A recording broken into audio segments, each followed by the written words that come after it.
Hey guys, it's Jaren, Patrick Adair Supplies. Today we got a really fun one for you and some extra tips and tricks in there. So let's get into this month's sub box.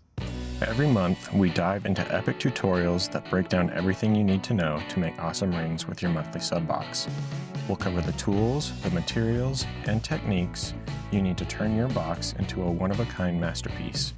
Whether you're a first-timer or a pro, you're in the right place.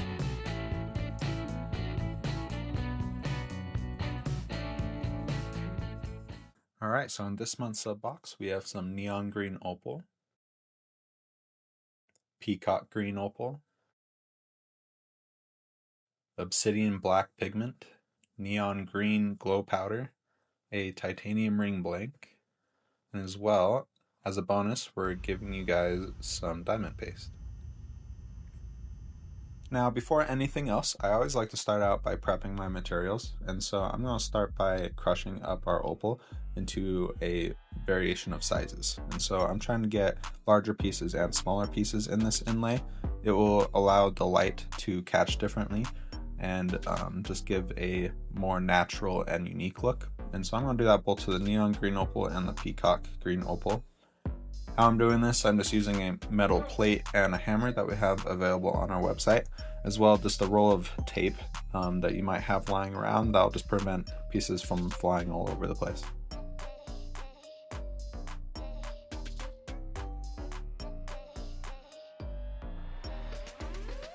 Now that we have our materials prepped, let's go ahead and get our ring on the lathe. I start out by adding a thin layer of super thin as the lathe spins. This will allow me to add a very thin layer of the pigment that you choose to create a backdrop.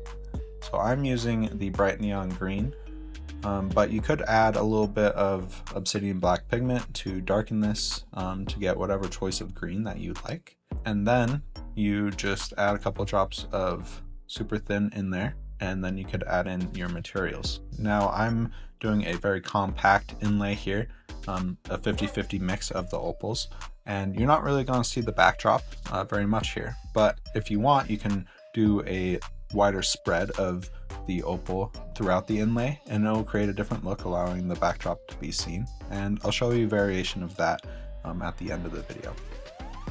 Now, once you're happy with your inlay, you're going to lock that in by adding multiple layers of super thin CA to create the clear coat layers. And this can be 2 or 3 layers of that super thin. Now, keep in mind, this design is yours. If you guys want to do different variations, feel free to do so. And we always love to see that on our Facebook page. We have a Facebook group where you can share your different variations.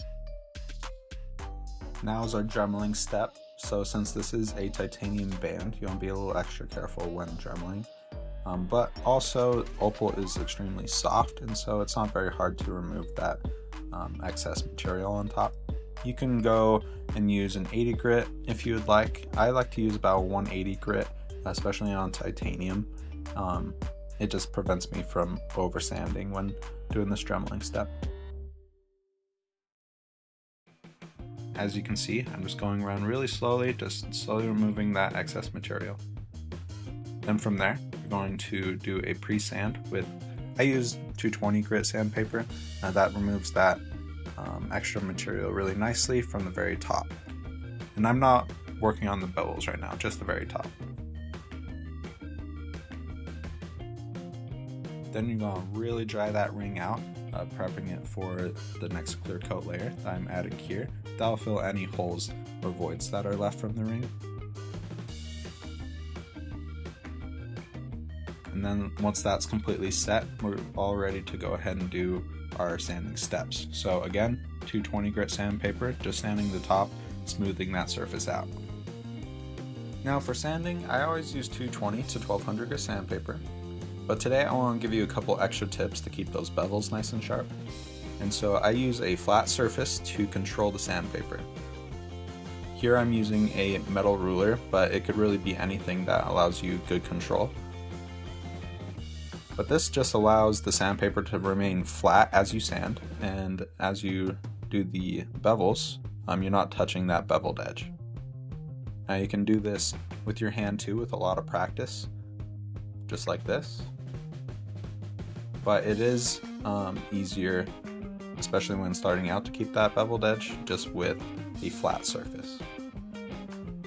My preference is to use my hand only because I'm able to feel exactly where that beveled edge is. That way I can control getting a really good polish on it. This does take a lot of practice and trial and error. I have rounded off a lot of rings in my time while learning, and so just keep that in mind.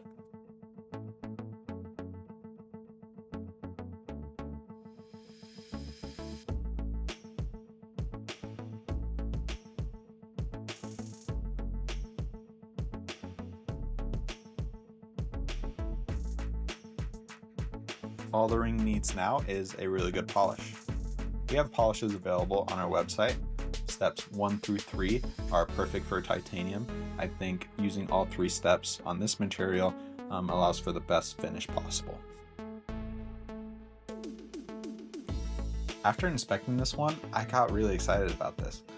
I love the color green, and this neon green, I think this looks super cool.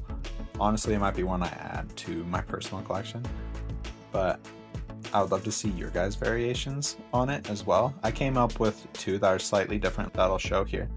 But I'd love to see your guys' variations on our Facebook page, Patrick Adair Makers.